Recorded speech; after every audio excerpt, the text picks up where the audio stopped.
सावंतवाडीचे ग्रामदैवत या मतदारसंघातील सर्व ग्रामदैवतांना मी पुन्हा एकदा नतमस्तक होतो आणि आज आलेल्या सर्व पत्रकार बंधूंना मी सर्वप्रथम धन्यवाद देतो. माझ्यासोबत असलेले माझे सर्व भारतीय जनता पार्टीचे सर्व सैनिकांना धन्यवाद देतो.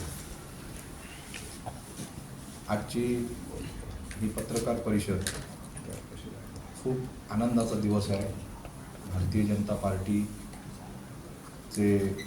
देशाचे आमचे पंतप्रधान, सर्वांचे लाडके पंतप्रधान नरेंद्रभाई मोदी साहेब, महाराष्ट्र राज्याचे लाडके मुख्यमंत्री देवाभाऊ, विशेष म्हणजे ज्यांच्यामुळे आम्ही हा विजय संपादन करू शकलो ते सर्वांचे आमचे लाडके या कोकणचे सुपुत्र, ज्यांचं प्रेम आमच्यावर सर्वांवर आहे, असे आमचे या महाराष्ट्र राज्याचे प्रदेश अध्यक्ष रवींद्रजी चव्हाण साहेबांना मी नतमस्तक आणि नमस्कार करतो.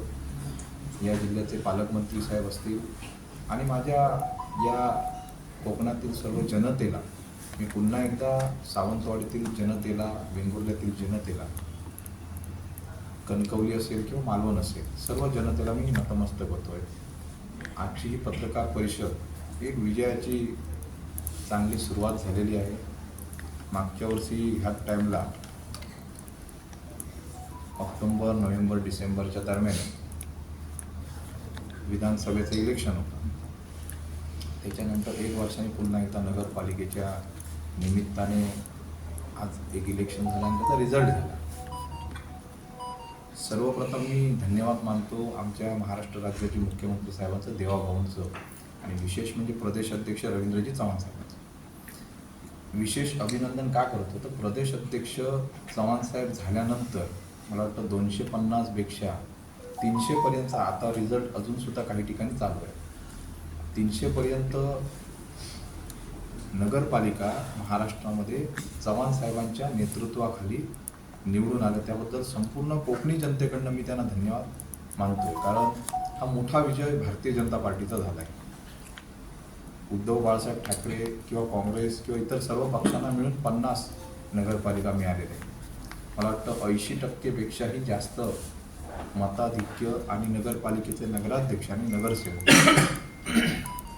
खूप चांगल्या मताने आपले निवडून आले. मी पूर्ण महाराष्ट्रातील जनतेला मी धन्यवाद देतोय. आजचा हा खूप चांगला सुवर्ण एक दिवस आहे. या चांगल्या दिवसाला चांगला निर्णय लोकांनी दिलेला आहे. मला एकच म्हणावंसं वाटतंय की सावंतवाडीच्या जनतेने श्रीदेव पाटेकर उपरलकर देव यांनी आशीर्वाद दिल्यामुळे आणि सर्वसामान्य जनतेचं भारतीय जनता पार्टीवरचं प्रेम या अतिशय महत्त्वाच्या गोष्टीमुळे आमचा हा विजय होऊ शकला. 27-28 नगरसेवक दोन्ही ठिकाणी आमचे निवडून आले, सावंतवाडी आणि वेंगुर्ला. 7 किंवा 8 मला वाटतं शिंदे गटाचे नगरसेवक निवडून आले. मी गेले अनेक वर्ष राजकारण करतोय. 2007पासनं कोकणामध्ये रत्नागिरीपासून सिंधुदुर्गपर्यंत माझा प्रवास चालू आहे. पत्रकार बंधू आपणा सर्वांना माहिती असतं. माझ्या जीवनामध्ये मी खूप खास कळगे म्हणतात मराठीमध्ये, ते खाल्लेले आहे. मी अनुभव पण खूप गोष्टींचा घेतला आहे. मी पहिल्या दिवसापासून आज कायमस्वरूपी मी सांगत आलो आहे की राजकारण करत असताना आपण टीका टिप्पणी समोरच्याने केली तर ती आपण टाळली पाहिजे. विशाल परब साधा नगरसेवक किंवा सरपंच किंवा ग्रामपंचायत सदस्य किंवा काही कोणतंही पद नसताना मी फक्त भारतीय जनता पार्टीचा एक सैनिक म्हणून कार्य करतो. असंख्य वेळा पत्रकार बंधूंनी जिल्ह्यामध्ये अनेक वेळा मला विचारले की आपण टीकेवर टीका का देत नाही. आपला निश्चय एकच आहे की आज नगरसेवक आमचे निवडून आले किंवा नगराध्यक्ष निवडून आले, उद्या सकाळी 10 वाजल्यानंतर आमची सर्व मंडळी ज्या जनतेने आपल्याला निवडून दिलं ते जनतेसाठी कार्य करण्याचं ब्रीदवाक्य आम्ही सर्वांनी घेतले. परवाच आपली जेव्हा मतदान होतं त्याच्या आदल्या दिवशी संध्याकाळी 7 वाजता आपण पत्रकार बंधूंनी आल्यानंतर एक पत्रकार परिषद घेतली होती. त्यावेळी सुद्धा मी हेच सांगितलं, आजही मी तेच सांगतो आणि पुढे सुद्धा मी तेच सांगतो की कोकणी जनतेला काय पाहिजे. तर कोकणी जनतेला इथे रोजगार होणं काळाची गरज आहे. आपल्याकडे तरुण वर्ग बेकारीच्या दिशेने प्रचंड प्रमाणात चाललेले आहेत. या ठिकाणी हॉस्पिटलचा सावंतवाडी किंवा वेंगुर्ल्यातला प्रश्न खूप गंभीर आहे. मला वाटतं दिवसाला 150-200 पेशंट आपले गोव्याच्या दिशेने जातात आणि अशी पेशंटांची हालअपेष्टा होत चाललेली आहे की गोव्यामधल्या जरी आमचं भाजप सरकार जरी असलं तरी बांबोळीमध्ये हॉस्पिटलला गेल्यानंतर तिथे केव्हा त्यांना बेडवर बाजूला ठेवलं जातं. त्यामुळे दुर्दैव आहे. मी माझ्या पत्रकार बंधूंना संपूर्ण जिल्ह्यातील सांगतो की तुमची सुद्धा मुलं बाळ आहेत किंवा तुमचे आई वडील आहेत. ज्यावेळी आपलं एखाद्या घरावरती प्रसंग येतो, आपण हॉस्पिटलच्या दिशेने जातो, त्यावेळी आपल्याला बांबोळीशिवाय पर्याय नसतो. ही सत्य गोष्ट आहे. आमदार, खासदार, मंत्री होणं ही एक वेगळी बाजू आहे. पण आपण कोणतरी घडलो, आज आपण आमदार झालो किंवा खासदार झालो, तर आपल्या जनतेला आपण काहीतरी देणं लागतं. या भावनेतनं लोकांची इच्छा असते.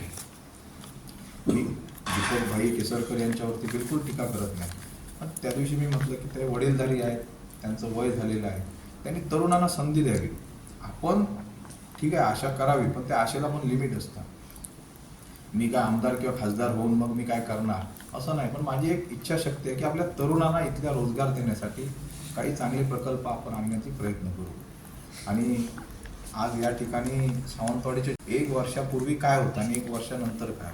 आज रवींद्र चव्हाण साहेब किंवा देवाभाऊ नसते तर या ठिकाणी आमदार केसरकर झाले नसते. ही सत्य गोष्ट आहे. हे मी सांगायची गरज नाही, आजच्या रिझल्टमधनं दिसत आहे. त्यामुळे महाराष्ट्रातील मोठ्या मोठ्या कंपन्या आणण्याची ताकद त्यांच्यामध्ये होती. कॅबिनेट मंत्री होते, त्यामुळे नंतर मला वाटतं राज्यमंत्री होते. आणण्याचा प्रयत्न केल्यानंतर कुठलीही गोष्ट अशक्य नसते, शक्य असते.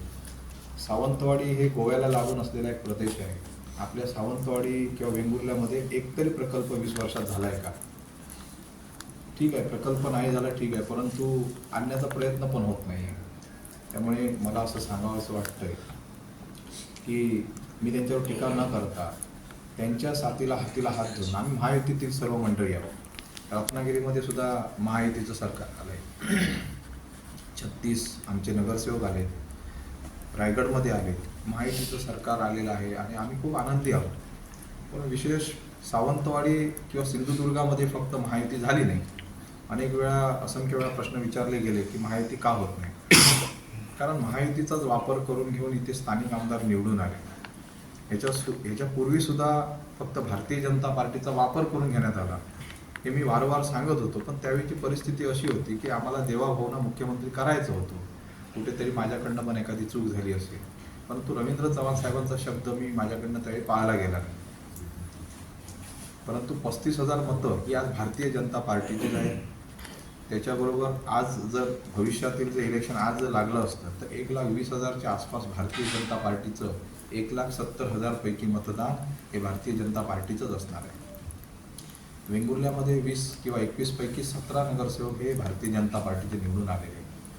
त्यामुळे मला एकच आपल्या सर्व पत्रकार बंधूंना सांगायचं वाटतं, संपूर्ण सिंधुदुर्गाचा अभ्यास केल्यानंतर 2007 पासून 2024-25 पर्यंत मी स्वतः कंटिन्यू पराभव पाहत आलेलो आहे. मी स्वतः 2014चा पराभव राणेसाहेब खासदार असताना माझ्याकडे माणगाव, कोरळ, कुडाळ तालुका मी स्वतः हँडल करत होतो. मी खासदारकीचा पण अपयश पाहिलेलं आहे. त्यामुळे मी काय बोलण्यापेक्षा सिंधुदुर्गातील जनतेला माहिती आहे की विशाल परबने कोणाकोणासाठी काय काय केलं आहे. प्रत्येक व्यक्तीला माहिती आहे, मी बोलायची गरज नाही. त्यामुळे मला मानणारा जो ग्रुप आहे, भारतीय जनता पार्टीला मानणारा ग्रुप आहे, सिंधुदुर्ग जिल्ह्यामध्ये आहे. त्यामुळे माझी एकच विनंती आहे, टीका टिप्पणी समोरच्या मंडळींना मी आजही सांगतो, करण्यापेक्षा तुम्ही आणि आम्ही एकत्र येऊन या सावंतवाडी विधानसभेमध्ये म्हणा किंवा जिल्ह्यामध्ये चांगले चांगले प्रकल्प प्रोजेक्ट आपण आणूया. घाटमाथ्यावरती जे चालतंय की सगळे पक्ष विकासासाठी एकत्र येतात. आपण चंदगडमध्ये गेलात तर अपक्ष आमदार शिवाजी पाटील निवडून आले. डेव्हलपमेंट ह्या एका विषयावरती ते निवडून आले. त्याच्यानंतर विशाल पाटील हे खासदार निवडून आले काँग्रेसचे, ते फक्त डेव्हलपमेंटवरती निवडून आले. मग माझा मुद्दा, कोकणातील जनतेने जर ठरवलं तर येणाऱ्या काळामध्ये सगळे बदल करण्याची ताकद फक्त भारतीय जनता पार्टीमध्ये आहे. आपण या ठिकाणी पाहिलात तर येणाऱ्या जिल्हा परिषदची सावंतवाडी विधानसभेमध्ये 17 सीट आहे, सिंधुदुर्गमध्ये 50 सीट आहे. त्यामुळे मला एक पूर्ण खात्री आहे, 17पैकी 17 जिल्हा परिषद सदस्य आणि पंचायत समिती 34 सदस्य निवडून आणण्याची ताकद आमच्या भारतीय जनता पार्टीच्या सर्व नेत्यांमध्ये आणि तळागाळातील कार्यकर्त्यांमध्ये आहे. जिल्हा परिषदचा अध्यक्ष हा सुद्धा भारतीय जनता पार्टीचाच होणार आहे. आपला प्रश्न पत्रकार बंधूंचा कायम एकच असणार आहे की महायुती होणार की नाही. वरिष्ठ लेवलवर आमचे प्रदेश अध्यक्ष साहेब जे ठरवतील ते आम्हाला मान्य असणार. परंतु सिंधुदुर्ग जिल्ह्यात पुन्हा एकदा भारतीय जनता पार्टीची ताकद आहे हे आपण अनेक वेळा पाहिलेलं आहे. ज्यावेळी राणेसाहेब उभे होते त्यावेळी सुद्धा आम्ही भारतीय जनता पार्टीचेच खासदार निवडून आले. दीपकभाई केसरकर उभे राहिले त्यावेळी भारतीय जनता पार्टीने सपोर्ट केला म्हणून ते आमदार झाले. आणि त्या ठिकाणी मी उभा राहिलो असतं तर कोण आमदार झालं असतं आपल्याला सर्वांना माहिती आहे. त्यामुळे कोण आमदार खासदार होण्यापेक्षा कोण मंत्रालयातनं निधी आपल्या कोकणासाठी आणू शकतो, प्रायव्हेट निधी आणू शकतो, इथे प्रकल्प प्रोजेक्ट आणि हॉस्पिटलसारखे चांगले उद्योग आणू शकतो, हे महत्त्वाचं आहे. आपण टीका टिप्पणीवर भर न देता लोकांच्या डेव्हलपमेंटवरती सावंतवाडी आणि नेरूरला पुढील 5 वर्षात एक मॉडेल असेल.